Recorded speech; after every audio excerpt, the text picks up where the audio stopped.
जय हिंद दोस्तों, स्वागत है आपका मेरी चैनल गोस्वामी व्लॉग में। आज मैं आपको नगर कीर्तन दिखाने वाला हूं, जो गुरुद्वारा सरसपुर से होकर गुरुद्वारा कुबेर नगर गुरु रामदास जी गुरुद्वारा तक आने वाला है। तो मैं आपको ये नगर कीर्तन दिखाने वाला हूं और ये नगर कीर्तन क्यों होता है, इसका क्या महत्व है, लंगर का क्या महत्व है, ये प्रथा कब शुरू हुई, क्यों शुरू हुई, इसके बारे में जो भी कहानी है मैं आपको इस वीडियो में पूरी कहानी बताने वाला हूं। तो आप बने रहिए मेरे चैनल के साथ गोस्वामी व्लॉग में।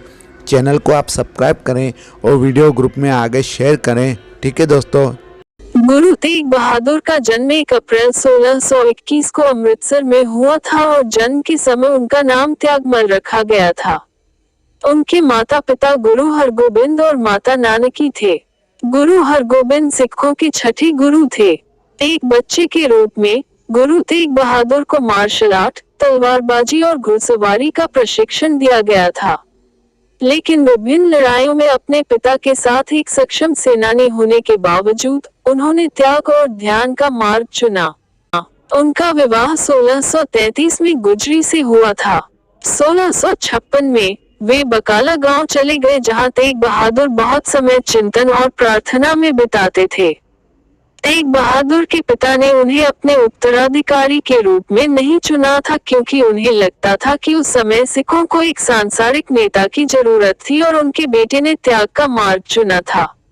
इसलिए गुरु हरगोबिंद ने अपने पोते गुरु हर राय को अपना उत्तराधिकारी चुना। 31 वर्ष की आयु में हर राय की मृत्यु के बाद उनके पुत्र हरकिशन 5 वर्ष की आयु में 7वें गुरु बने। हालांकि हरकिशन की 1664 में 7 साल की उम्र में एक बीमारी से मृत्यु हो गई थी। उसके बाद इस बात को लेकर असमंजस की स्थिति थी कि 9वां गुरु कौन बनेगा। अपनी मृत्यु से पहले गुरु हरकिशन ने घोषणा की थी कि अगला गुरु बकाला में मिलेगा। इसके बाद बकाला में कई ढोंगियों ने गुरु होने का दावा किया।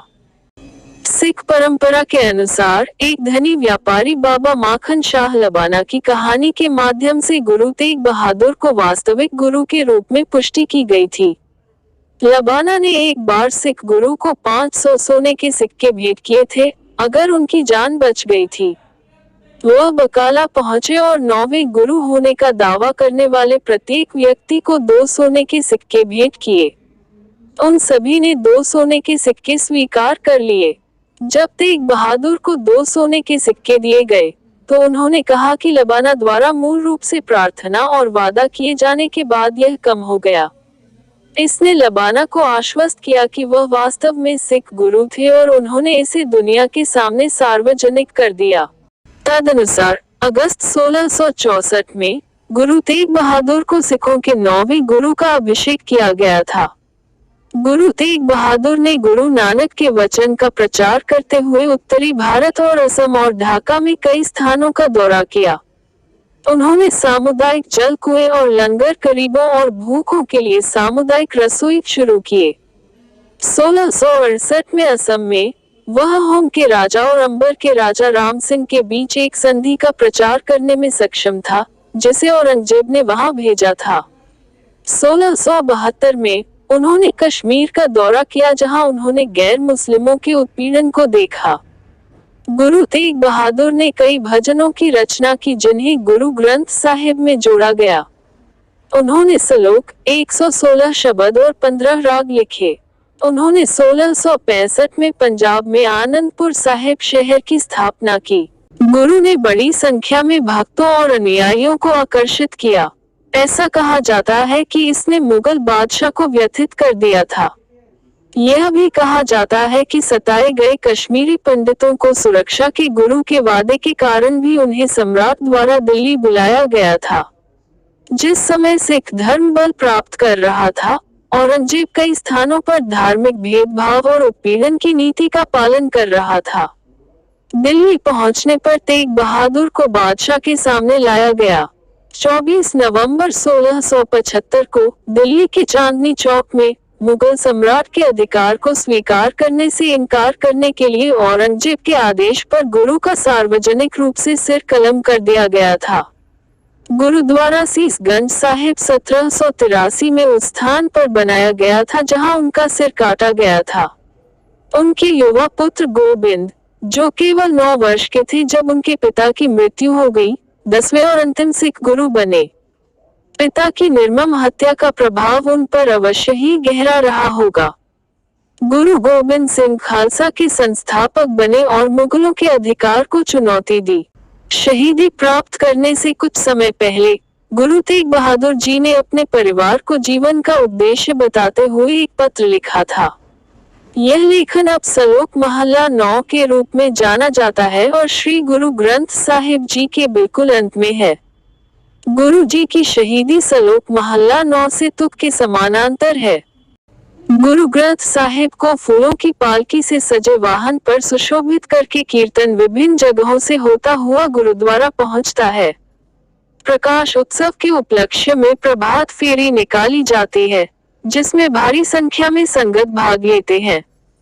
प्रभात फेरी के दौरान कीर्तनी जत्थे कीर्तन कर संगत को निहाल करते हैं। इस अवसर पर गुरुद्वारा के सेवादार संगत को गुरु नानक देव जी के बताए रास्ते पर चलने के लिए प्रेरित करते हैं।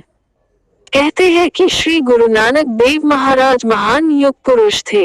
गुरु नानक देव ने अपना पूरा जीवन समाज में व्याप्त बुराइयों को दूर करने में समर्पित कर दिया। ऐसे में महान युग पुरुष की आज के समय में बहुत जरूरत है। भगवान एक है, एक ही गुरु है और कोई नहीं। जहाँ गुरु जाते हैं वह स्थान पवित्र हो जाता है। भगवान को याद करने, मेहनत से कमाई करने और उसके बाद बांट के खाने का संदेश दुनिया भर में देने वाले ऐसे ही गुरु को सिख समुदाय उनकी जयंती पर याद करता है। एक और जहाँ गुरुद्वारों में भव्य सजावट की जाती है, वहीं गुरु का प्रसाद लंगर भी बांटा जाता है। साथ ही गुरु नानक देव जी पर आधारित पोस्टर जारी किए जाते हैं।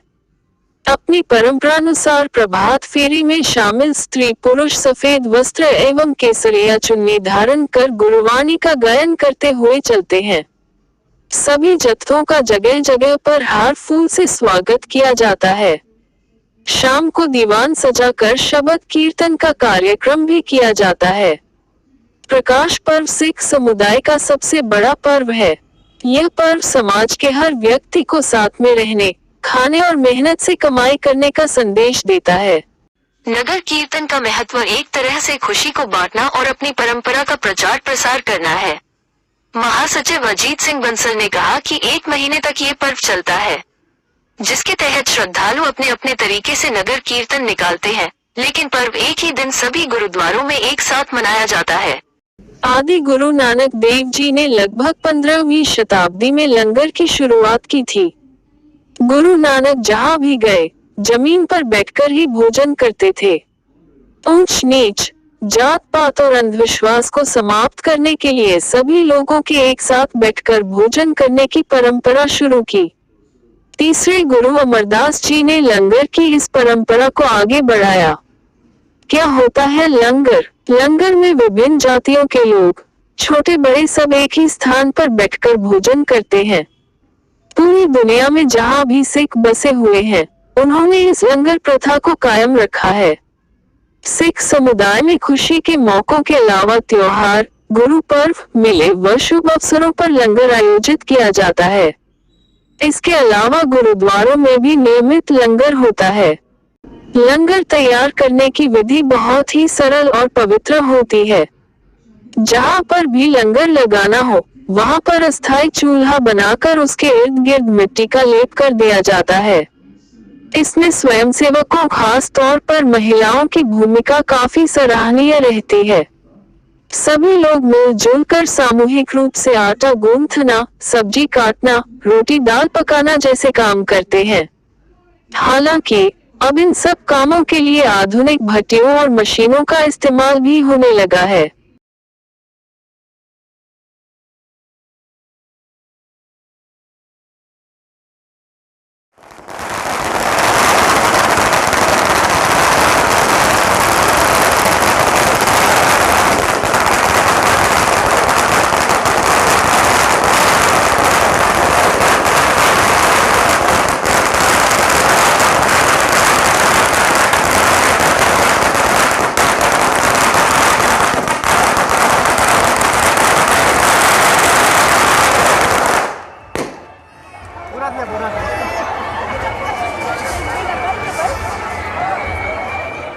अमृतसर के स्वर्ण मंदिर यानी गोल्डन टेम्पल में दुनिया का सबसे बड़ा लंगर आयोजित होता है।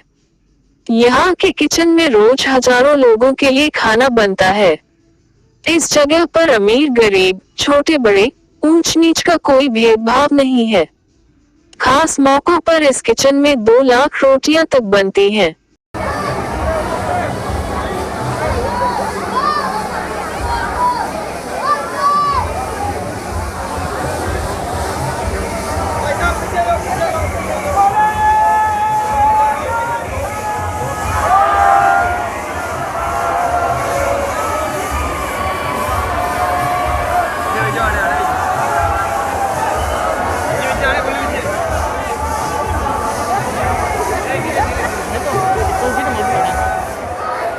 हाँ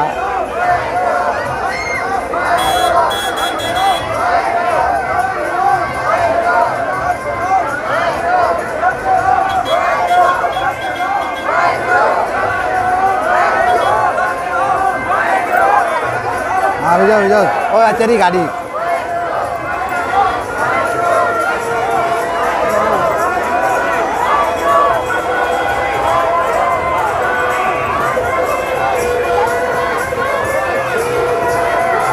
हाँ ना रे विजय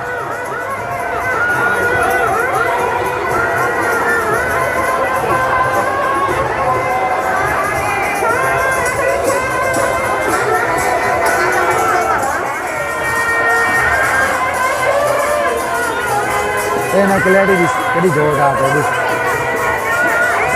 3x ઝૂમ કેવા 3x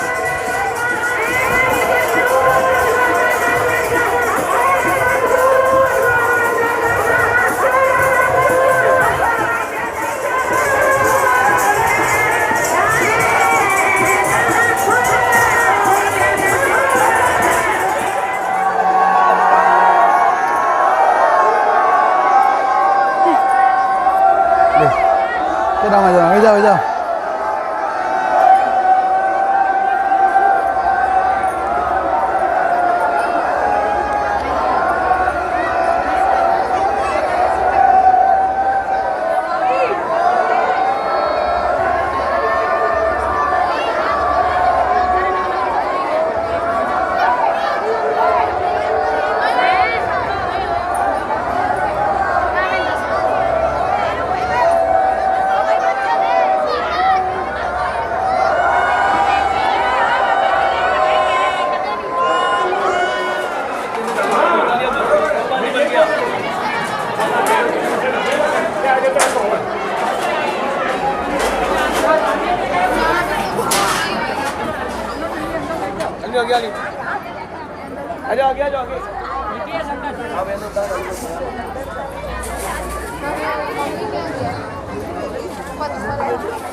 दोस्तों आपको मेरे द्वारा दी गई जानकारी कैसे लगी, आपको नगर कीर्तन कैसा लगा, हमने आपको वीडियो में सारी जानकारी दी। तो आप बने रहिए हमारे चैनल के साथ गोस्वामी व्लॉग में। चैनल को सब्सक्राइब करें और वीडियो को ग्रुप में आगे शेयर करें। इसी तरह की वीडियो आपको हमारे चैनल पर मिलती रहेगी। ठीक है दोस्तों, जय हिंद, वंदे मातरम।